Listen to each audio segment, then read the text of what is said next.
Et bonjour. Comment ça va? Je voulais vous faire un petit haul post-opération pour vous expliquer un petit peu ce que je fais après mon opération. Et aussi faire une vidéo résumée de l'opération, des étapes. Parce que je vais faire une vidéo vraiment détaillée, je pense de plusieurs heures, un peu type vlog. Mais si vous n'avez pas envie de vous coltiner plusieurs heures de vidéo, là au moins je vais condenser un maximum, vous expliquer les étapes de comment je déclenche le fait que je vais me faire opérer pour me faire stériliser, quoi. Donc c'est parti. Alors ce qu'il faut savoir déjà, c'est que quand vous voulez vous faire stériliser, vous faire ligaturer les trompes ou vous faire enlever les trompes, il faut absolument qu'un médecin ou qu'un gynécologue valide le fait que vous alliez vous faire opérer. Donc c'est le médecin ou c'est le chirurgien ou le gynécologue qui va donner l'aval, et à ce moment-là se déclenche un délai de 4 mois pendant lequel vous devez attendre. C'est un délai légal de rétractation, de réflexion qui fait que au-delà de ces 4 mois, à partir de ce moment-là, vous pouvez vous faire opérer. Moi, ce qui s'est passé, c'est qu'en mars, j'ai fait un visio avec mon docteur qui a compris ma problématique et qui a validé le fait qu'il allait m'opérer. Donc il m'a dit c'est pas compliqué, dans 3 mois on se voit en vrai et on cale la date d'opération. Donc c'est ce qui s'est passé, j'ai pris rendez-vous avec lui en vrai, il m'a ausculté, il m'a fait un frottis, etc. Et il m'a dit bah c'est bon, moi je vous opère, il n'y a pas de problème.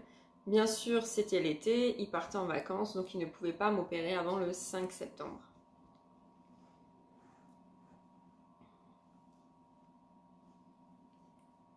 Mais voilà. Ensuite, vous allez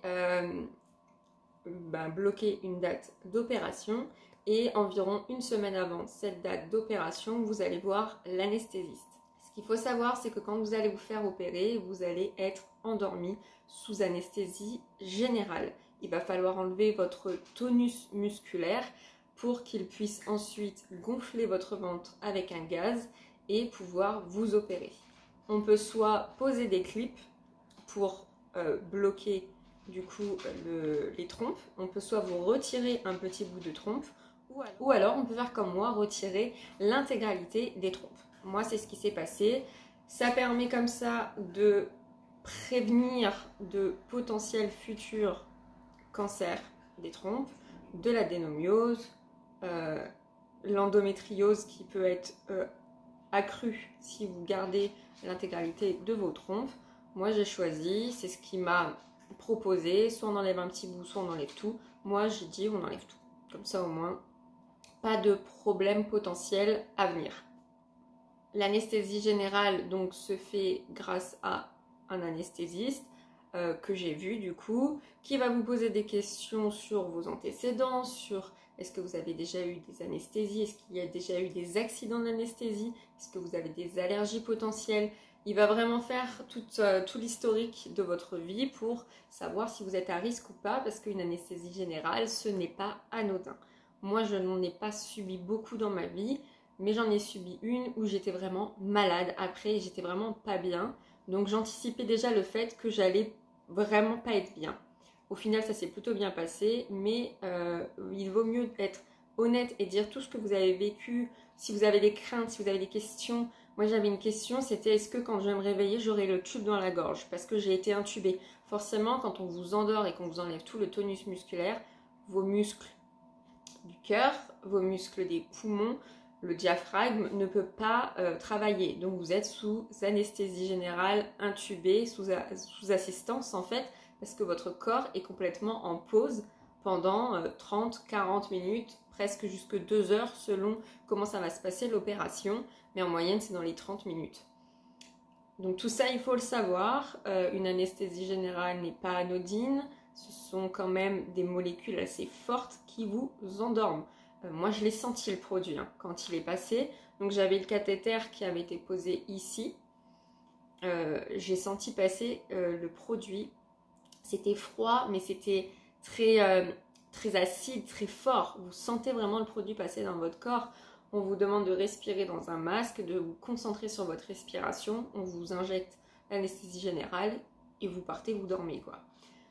Donc on m'a fait 4 trous au niveau du ventre. C'est de la microchirurgie. Vous êtes en ambulatoire, c'est-à-dire que vous rentrez le matin à l'hôpital et vous rentrez le soir chez vous. Vous ne passez pas de nuit à l'hôpital. Du moins, c'est ce qui s'est passé pour moi. Je suis arrivée à 7 h du matin à l'hôpital, j'ai fait mon admission. Ensuite, je suis arrivée dans le service ambulatoire, on a fait mon dossier. Je me suis complètement changée. Donc, vraiment, vous vous mettez nu et vous devez porter des bas de contention parce que les bas de contention, vous allez les garder toute la semaine après votre opération, nuit et jour, full time, à part quand vous allez vous doucher. Ce qui n'est pas une mince affaire à enlever et à remettre d'ailleurs, mais après, au fur et à mesure, vous allez choper la technique pour éviter de prendre en fait des anticoagulants parce qu'après une opération, vous pouvez faire des caillots de sang, vous pouvez faire ce qu'on appelle une phlébite et les bas de contention permettent de garder une pression dans vos jambes et il faut surtout marcher avec les bas de contention parce que c'est ce qui fait le travail et qu'il y a un flux au niveau de votre circulation sanguine qui vous empêche de faire des caillots de sang. Donc je les ai gardés pendant une semaine. Soit dit en passant, il y avait de la dentelle dessus. Donc je vous dis pas, dans ma tête, je me disais mais j'ai des bas de contention en dentelle pour descendre au bloc opératoire. C'est génial. Je vais être endormie, ça va être génial. La vision pour moi était assez... c'était assez drôle quoi d'imaginer ça. Donc vous mettez les bas de contention, la charlotte, les petits chaussons, l'espèce de robe, je ne sais même pas ce que c'est, et un slip, pareil dans la même matière.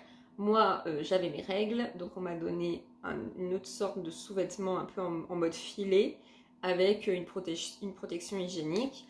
Je suis descendue au bloc, donc on m'a redemandé plusieurs fois qui j'étais, pourquoi je venais, est-ce que j'étais encore consentante, est-ce que je voulais me faire opérer.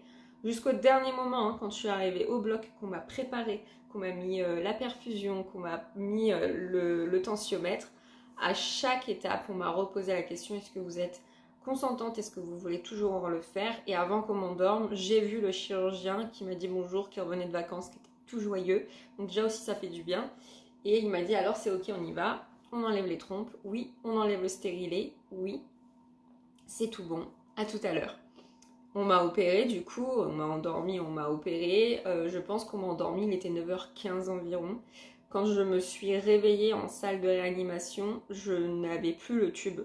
Je ne m'étais même pas rendu compte qu'on m'avait enlevé le tube de l'intubation en fait. Il était 11 h 20 quand j'ai rechopé une horloge, donc il s'est passé environ 2 heures. Quand on m'a opéré, le temps qu'on me réveille, etc. Je suis remontée du coup du bloc dans une chambre. Et à ce moment-là, 20 secondes après, mon conjoint est arrivé. Et j'étais vraiment consciente. J'étais un peu brouillée. Mais je lui ai dit coucou, ça va, t'as pas trop attendu, tu t'es pas trop ennuyée. Tout de suite, j'étais bien. Vraiment, j'étais bien, j'étais un peu dans le brouillard, mais comme si je venais de me réveiller d'une nuit, quoi, en fait. Et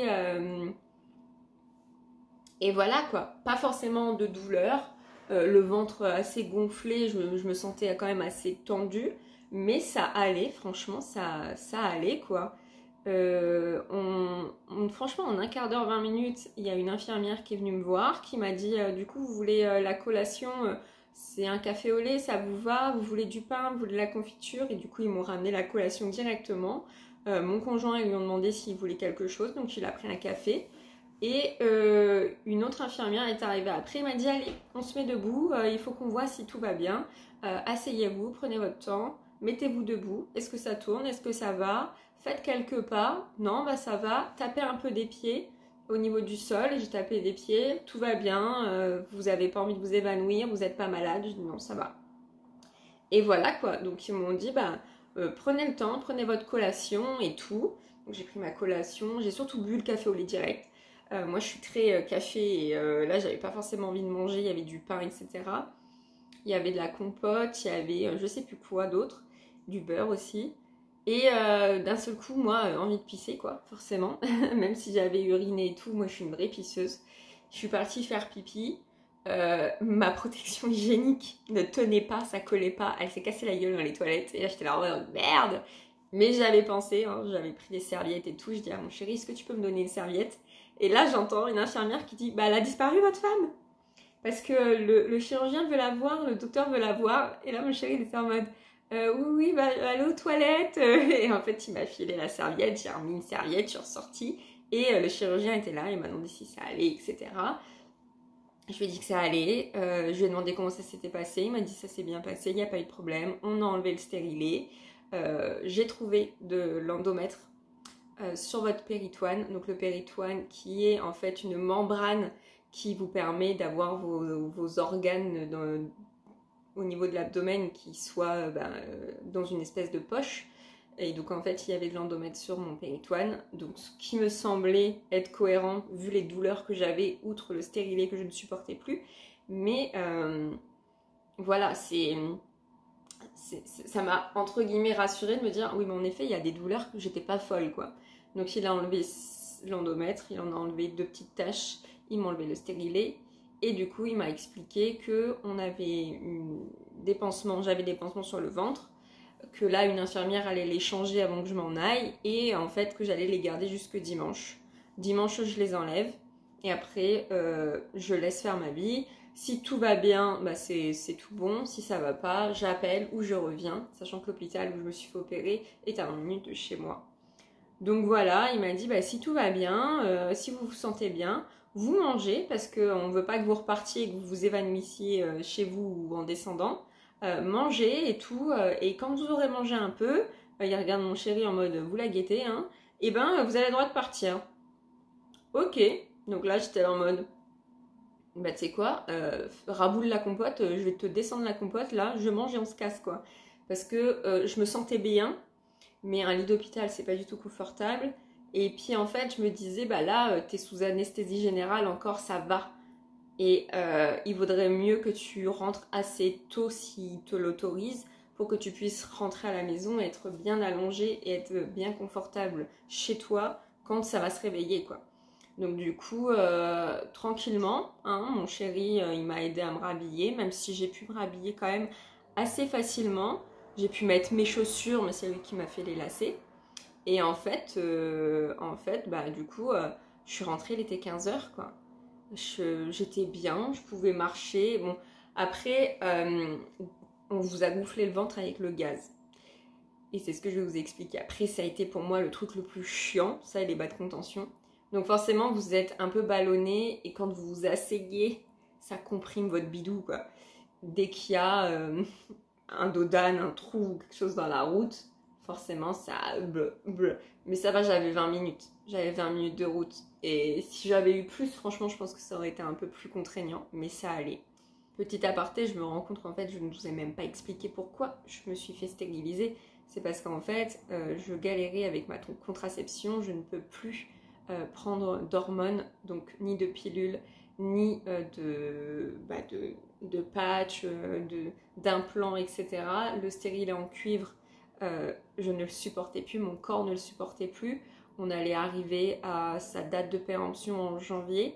Ça allait faire bientôt 4 ans que je l'avais dans le ventre. Et en fait, 5 ans même. Mais en fait, c'était pour moi très contraignant. Je perdais énormément de sang. J'avais des SPM+++, tous les symptômes des règles ou des symptômes prémenstruels étaient pour moi amplifiés. Je perdais tellement de sang que j'en arrivais à avoir la nausée ou à avoir des vertiges. Et en fait, pour moi, en fait, ça allait être compliqué d'avoir un autre type de contraception. Je suis allergique au latex. Je ne me vois pas remettre des préservatifs. Je n'en ai jamais beaucoup utilisé dans ma vie. Et en fait, pour moi, c'était quelque chose un peu plus contraignant qu'autre chose. Il y en a pour qui ça va très bien. Mais moi, ça commence... Enfin, c'est pas quelque chose que j'avais envie de réutiliser. Et donc en fait, pour moi, ça faisait depuis 4-5 ans que je voulais me faire ligaturer les trompes et qu'on me le refusait parce que je suis nullipare, donc je n'ai jamais eu d'enfant et que j'ai moins de 35 ans en fait. Et là, à cette époque, j'en avais moins de 30. Donc je n'ai eu que des portes claquées et on me disait non, non. J'ai eu des discours voilà, qui étaient assez jugeants. Donc voilà pourquoi j'en suis arrivée à ce stade. Et c'est en regardant les réseaux sociaux que j'ai réussi à trouver le docteur qui m'a opérée. Donc du coup, je suis rentrée chez moi. La première nuit a été infecte parce que là, le corps commençait à se réveiller, l'anesthésie générale commençait à se dissiper. Et donc du coup, je n'arrivais pas à m'allonger ou à dormir parce que c'était très... tout était très... Enfin, en fait, comme je disais à mon chéri, c'est comme si j'avais fait 5000 abdos après un repas de famille à Noël. Je me sentais ballonnée, je me sentais prête à exploser et surtout j'avais une courbature générale de tout le ventre parce que le péritoine avait été manipulé, les abdos aussi. Donc du coup j'étais j'étais pas top quoi, mais ça allait, je pouvais marcher. La position debout était pour moi la meilleure. Je marchais et ça me faisait du bien. Assise, bof, allongée, ça allait, mais vraiment sur le côté. Et il fallait vraiment pas que ça bouge. J'ai mangé debout pendant plusieurs jours en fait. Vraiment m'asseoir comme là je suis assise, c'était pas tenable. Mais ça allait. Franchement, je pouvais tenir des conversations, je pouvais faire ma vie, il n'y a pas de problème. Juste, j'avais l'impression d'avoir fait des abdos et d'être ballonnée et d'avoir fait un méga gros repas en fait et de me sentir super lourde. Le gaz s'échappe très lentement. On est à J+8, j'en ai encore un tout petit peu mais ça va. Et en fait c'est ça qui est le plus bizarre, c'est que quand vous vous allongez, le gaz se déplace dans votre corps et il fait bouger vos organes. Et quand il s'échappe, alors par voie naturelle, moi ça a surtout été des rots, quoi, le truc de fou. Mais il s'échappait aussi au niveau des épaules, ça remontait dans les épaules. Ça faisait super mal, là j'ai encore un petit peu et c'était des sensations très bizarres. C'est le plus contraignant. Ça et les bas de contention, moi évidemment il a fait 35 degrés sur la région parisienne. Je me suis fait opérer le 5 septembre. Jusque là, hier il faisait encore 35 degrés quoi. Donc j'étais là en mode putain, il faut que je porte des bas de contention alors qu'il fait 35 degrés. La nuit c'était un enfer. C'était un enfer. J'ai un des pansements qui a saigné, surtout celui au niveau du nombril. En fait, il y a eu 4 trous, 2 au niveau vraiment du bas, au niveau des ovaires, quoi, des trompes. Un au niveau du nombril, là où ils ont passé la caméra. Et un au niveau de la gauche, où ils ont passé des outils. C'est de la microchirurgie, donc on passe des tiges avec des petits outils au bout. Donc voilà, c'est tout petit. Là, ça fait même pas 1 centimètre. Au niveau du nombril, c'est peut-être un peu plus grand, mais c'est dans le pli du nombril à l'intérieur. C'est celui qui a saigné le plus, qui a saigné. Là, je le sens un petit peu aussi, et c'est en train de se refermer. C'est vraiment dans le bas du nombril. Ça tire un peu, c'est celui qui est le moins plaisant. Pour le reste, ça va. Le dimanche, j'ai enlevé mes pansements toute seule sous la douche parce que je devais laver mes cheveux. Et en fait, j'ai commencé à partir en malaise. Ce que j'expliquais à ma soeur et à mon chéri, c'est que moi, je peux soigner des plaies sur des personnes, ça ne me dérange pas. Vu que c'était sur moi, là, j'ai commencé à avoir les yeux qui se sont brouillés. Je commençais à entendre siffler au niveau des oreilles. Et j'ai fait, oh là là, à mon avis, je vais m'évanouir. J'ai jamais fait de malaise, mais je me suis dit, à mon avis, ça, c'est un malaise. Voilà, donc mon chéri m'a aidé, etc. J'ai nettoyé à la bétadine, j'ai gardé la bétadine rouge que vous devez prendre et faire une douche avant de vous faire opérer la veille au soir. Et donc du coup, voilà, je les ai enlevés, les pansements. Certains strips sont partis assez vite. Et là, en fait, je mets des petits pansements pour pouvoir protéger des frottements parce que je suis quelqu'un qui cicatrise très lentement. Et je badigeonne d'aloe vera et là, je vais faire beurre de karité aussi. Mais je préfère encore mettre des petits pansements pour protéger parce que je sais que je cicatrise lentement et que je suis assez sensible au niveau de la peau. Donc, j'ai pas envie que ça se passe mal. Donc, voilà pour ça. Qu'est-ce que je pourrais dire d'autre? Vous n'avez absolument rien à prendre à part des dafalgans. Moi, on m'a donné des dafalgans, on m'a pas donné d'antibiotiques. On m'a pas donné d'antidouleur, rien du tout, juste du Dafalgan et c'est tout, du paracétamol quoi. Je revois le chirurgien dans un mois pour faire un bilan, mais sinon pour le reste, voilà, il n'y a rien d'autre à faire, c'est juste de la patience et moi j'ai récupéré très rapidement. Je n'ai pas du tout été malade à mon réveil de l'anesthésie générale. Je suis très surprise, mais je suis très contente de voir que mon corps encaisse des choses comme ça, alors qu'il n'était pas dans un... J'étais vraiment assez faible là, je commençais vraiment à subir. En plus, j'étais dans ma semaine de règles. Donc, plus je faisais des cycles, plus j'étais fatiguée, plus j'encaissais mal. Et je pense que là, il y avait le stress de l'opération aussi. Donc j'étais vraiment pas dans un bon état et j'étais vraiment pas costaud. Pour moi, j'allais vraiment morfer plus que ça, mais en fait ça va. Ce que je pourrais vous conseiller, c'est vraiment de faire de la méditation ou comme moi j'ai fait une séance d'hypnothérapie en rapport avec mon opération une semaine ou 2 semaines avant pour pouvoir en fait encaisser mieux la chose et moins stresser. Et quand je vois, il y avait d'autres personnes qui allaient se faire opérer, qui étaient beaucoup plus stressées que moi. Mais vraiment, je pense que la nana, il y en a une, elle aurait pu arracher le lit tellement elle était stressée. Ce que je vous conseille aussi de faire, c'est comme moi là j'ai été faire, c'est acheter des compléments alimentaires pour le après. J'aurais dû le faire avant, mais je ne l'ai pas fait. Mais là, je le sens en fait. J'ai été m'acheter un complément de vitamines. C'est en fait la Zinc Vitalité de Arco Pharma, il est très très bien. C'est en fait 12 vitamines et 8 minéraux où vous avez vitamine B2, B3, B9, B12, vitamine C qui est très intéressante, très importante et du fer. Il y a de la vitamine D et du sélénium.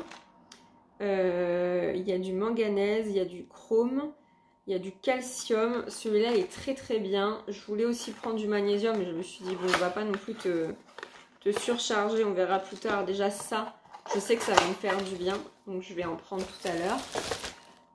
Ça, il fallait que je le fasse, mais vu l'anesthésie générale et vu le nombre de cheveux que je perds là, en plus de ça, on va bientôt arriver à l'automne. Donc, je vais tester les gummies de chez Luxéol parce que j'avais envie de les tester. Et Gaël Garcia Diaz en parle souvent, Jill aussi. Et les Airburst, ça va. C'est vraiment quelque chose qui fonctionne bien chez moi. Mais je voulais tester autre chose. Puis aussi, les Airburst commencent à péter le plafond au niveau des prix. Alors que ils n'ont pas forcément de grandes choses qui ont évolué. Mais voilà, en tout cas, je voulais tester. Donc, je vous ferai un petit topo. Et j'ai aussi acheté des probiotiques flore intestinale parce que j'avais le souvenir que l'anesthésie générale m'avait déglingué le ventre. Et là, en fait, je voulais en reprendre une de cure de probiotiques. Donc, je me suis dit que j'allais en profiter. Sachant que je pense qu'on m'a donné de l'antibiotique pendant que j'étais endormie sous perf parce qu'il m'en avait parlé. Et j'en ai pas pris là par comprimé. En général, vous chamboule un peu votre corps, donc n'hésitez pas à prendre des probiotiques après. Et j'ai acheté aussi des petits pansements comme ceci pour les peaux sensibles, parce qu'évidemment, le Tegaderm qu'on m'a mis, et après j'ai mis un autre pansement, j'ai fait une allergie. En fait, j'ai plein de petits boutons au niveau de la poitrine, sous la poitrine, sur le côté des seins. Et ça, je sais que c'est mon allergie au Tegaderm, au col de sparadrap, au col, la colle des électrodes. Et c'est déjà bien en fait. Parce qu'en fait, voilà, ces cols-là, quand vous l'avez sur le corps plusieurs jours, moi en l'occurrence, j'ai eu du Tegaderm pendant 5 jours. Le Tegaderm, c'est un pansement transparent collant qu'on a mis au niveau de mon ventre avec des petites compresses pour protéger les plaies. Et après, j'ai mis moi des petits pansements classiques. Et évidemment, là, j'ai plein de boutons, même au niveau du côté des fesses. Voilà. Je me suis dit, je vais prendre du mercurochrome peau sensible. Et c'est tout ce que je peux vous dire. Déjà, c'est déjà très bien. Ce que je vous conseille vraiment, c'est de le prendre de manière, si vous êtes stressé, de manière zen. Les gens sont là pour vous aider. C'est une petite intervention. Si vous n'êtes pas quelqu'un de fragile, si vous n'avez pas de soucis cardiaques, si tout comme moi, vous ne prenez pas souvent des médicaments, vous n'allez pas souvent vous faire opérer ou autre, c'est une chirurgie assez bénigne et simple. Donc allez-y vraiment tranquille, vous rentrez le matin, vous repartez le soir. Moi je me suis opérée en hôpital privé, donc j'ai dû avancer les frais d'honoraires de mon chirurgien et de mon anesthésiste. Donc c'est 400 €, mais ma mutuelle va tout me rembourser. Donc du coup j'ai avancé 400 €. Là j'attends la facture par courrier dans pas très longtemps et je renvoie ça à la mutuelle. Et du coup je vais me faire rembourser aussitôt. Voilà. Les bas de contention, pareil, je les ai payés 29 €, mais on me les a remboursés aussi. Donc en soi, c'est complètement pris en charge. Tout ce qu'il faut, c'est passer le cap et attendre les 4 mois et faire les différents rendez-vous. Et après, vous serez content. Pour moi, c'est fait. Je suis fière de moi. Je suis contente. Je suis reconnaissante que mon corps est aussi bien encaissé. Je ne suis pas encore retournée au sport. Je vais attendre vraiment une deuxième semaine et après, je vais y retourner tranquillement et ne pas forcer tout de suite sur mon ventre, etc. Les plaies sont fermées. Au niveau du ventre, encore un peu rouge, mais au niveau du nombril, mais je pense que d'ici une semaine, ça pourra le faire. Et puis voilà, j'ai essayé de faire un résumé. Si vous avez des questions, n'hésitez pas à me dire en commentaire. Venez me voir en privé aussi, Aurore au naturel, n'hésitez pas. Et voilà, j'aurais aimé trouver une vidéo comme ça quand moi j'ai fait mes recherches. Si vous voulez connaître mon chirurgien et l'hôpital où je me suis fait opérer, n'hésitez pas à venir me voir en commentaire aussi. En tout cas, il est dans le 77. Et c'est quelqu'un qui est assez connu et réputé. Parce qu'après, j'ai vu des interviews de lui à la télé notamment. Et c'est quelqu'un de très humain. C'est quelqu'un de très bien. C'est quelqu'un que je ne remercierai jamais assez. Et j'ai déjà donné son contact à 2 personnes. Dont une qui est sur les réseaux aussi. Je ne sais pas si elle passera le cap. Mais j'espère en tout cas qu'elle fera le choix qu'elle a envie de faire selon elle et sa santé et ses envies. J'espère que cette vidéo vous aura plu et que vous aurez appris des choses. Je me répète, mais pas de jugement. Si je ne veux pas d'enfant, je l'ai expliqué très rapidement. Mais c'est surtout aussi niveau santé et contraception, ça a commencé à être compliqué. Donc voilà. Je vous souhaite une belle journée, une bonne après-midi, une bonne soirée sur le moment où vous regarderez la vidéo. Et je vous dis à très bientôt dans une prochaine vidéo. Bye tout le monde! Et un gros +1 pour le joli t-shirt de Kaevan que j'ai gagné dans un concours. J'ai le sweat aussi comme ça. Trop beau.